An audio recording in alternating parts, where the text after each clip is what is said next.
Hello and welcome back to Strength and Health for Life, where unicorns keep running through our front yard.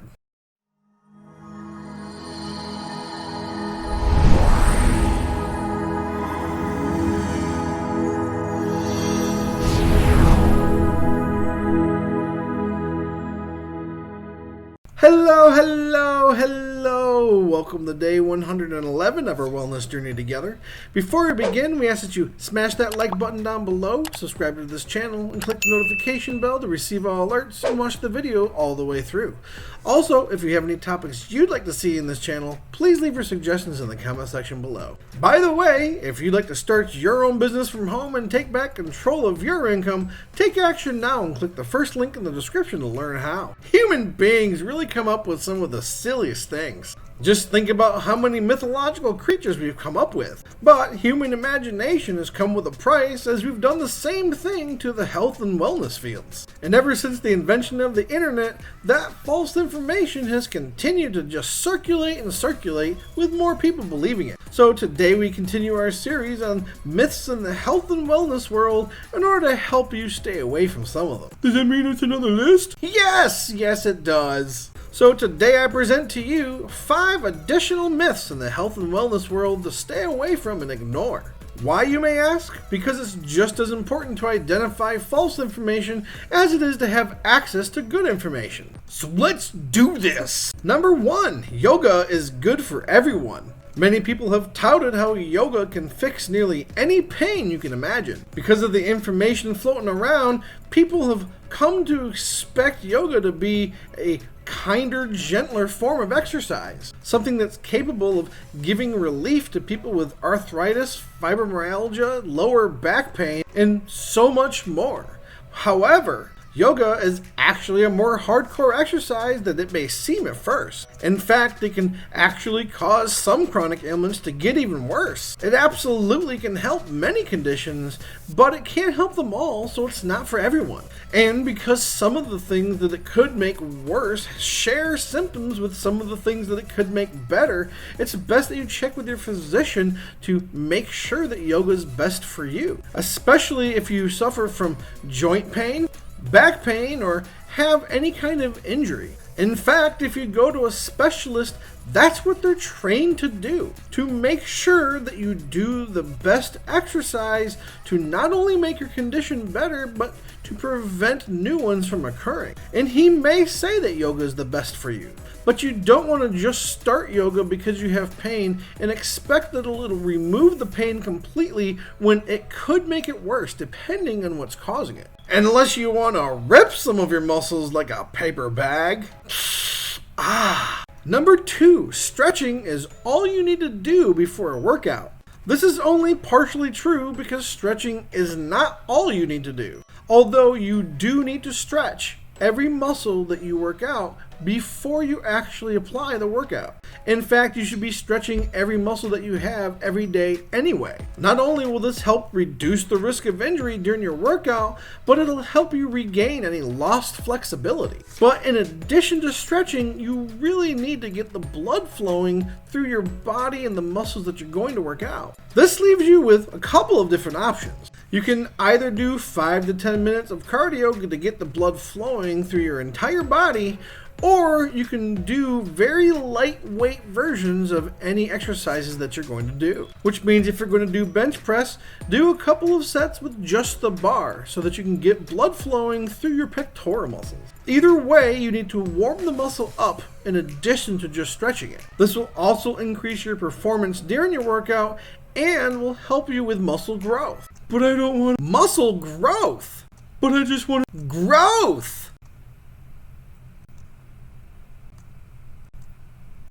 Muscle growth. Number 3, humans should not consume dairy. This one's definitely untrue. The ideas touted to try to make you hop on board this myth range from milk making your bones weaker to it containing so many different kinds of growth hormones. Now, I'll give you that last one unless you drink organic milk. which I do because I think it tastes better and I try to avoid antibiotics and hormones. But as far as it making your bones weaker, that's absolutely not true. There are far more studies that suggest the exact opposite. In fact, when you understand how the human body remodels bone every single day and every second of each day, you realize that milk absolutely helps. See, it's not your body that absorbs the calcium and turns it into bone. There are specific cells in your bones that take the calcium, among other things, and create hydroxyapatite. In fact, it's constructed from calcium, phosphorus, and oxygen and makes up most of your bones in your body. Your bones are constantly being broken down each and every day and then rebuilt. In fact, do you want to know what causes bones to be weak? Not applying pressure to your bones causes them to be weak, because your bones are going to be broken down regardless, but they only rebuild when pressure is applied. So it doesn't matter what kind of calcium that your body ingests, it'll still use it for that. As long as it can get into your bloodstream, your body will still utilize the calcium, because that's not even what your bones are made of anyway. It's made of hydroxyapatite, which means the calcium needs to mix with phosphorus and oxygen in order to recreate bone. Little side note, hydroxyapatite is also the main ingredient of your tooth enamel. That's why bioceramics, which are ceramics that turn into bone, are so heavily saturated with calcium. This encourages your body to create hydroxyapatite. A little engineering rant there, I apologize. It's okay. Outstanding! By the way, if you're interested in learning a little bit more about the engineering side of biology, then leave a comment in the comment section to let me know. I'll let my viewers decide whether I should do a video on that or not, because I only want to do it if you're interested. It is a little bit more sciencey. Number 4, you no longer have to worry about fats. No! See, the amount of fat you intake is less important than what fats you intake. But that doesn't mean you don't have to worry about fats. It still matters that you concentrate and focus on what ones you're ingesting. We also stated this in video number 2. If you're interested in watching that video, click the banner here to see it for yourself. But not only can we state that when we're dealing with the myth saying that eating fat makes you fat, but we can state it during the myth dealing with the complete other polar opposite. The fact is actually somewhere in between the two. It doesn't matter as much how much fat you eat, but it does matter what fats you eat.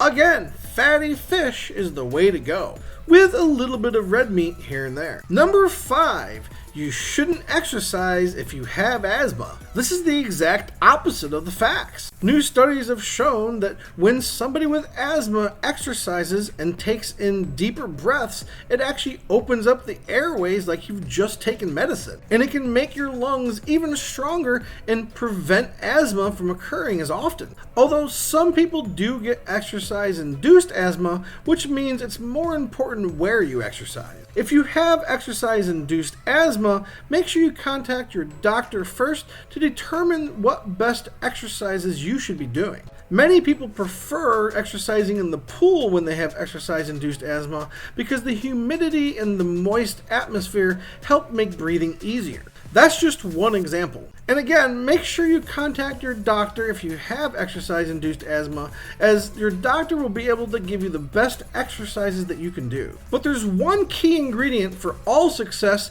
whether it's financial success or weight loss, muscle growth, or even relationship success. That key is having someone to talk to help keep you motivated and accountable, and to give you emotional support as you progress through your success and your journey. So if you're looking for a weight loss community to help keep you motivated and accountable, or maybe you just need someone there along with you for your weight loss journey, please follow us on Facebook and join our Facebook group. Those links are at the bottom of the description. With all that said, stay safe, stay healthy, stay hydrated, and I'll see you in the next video.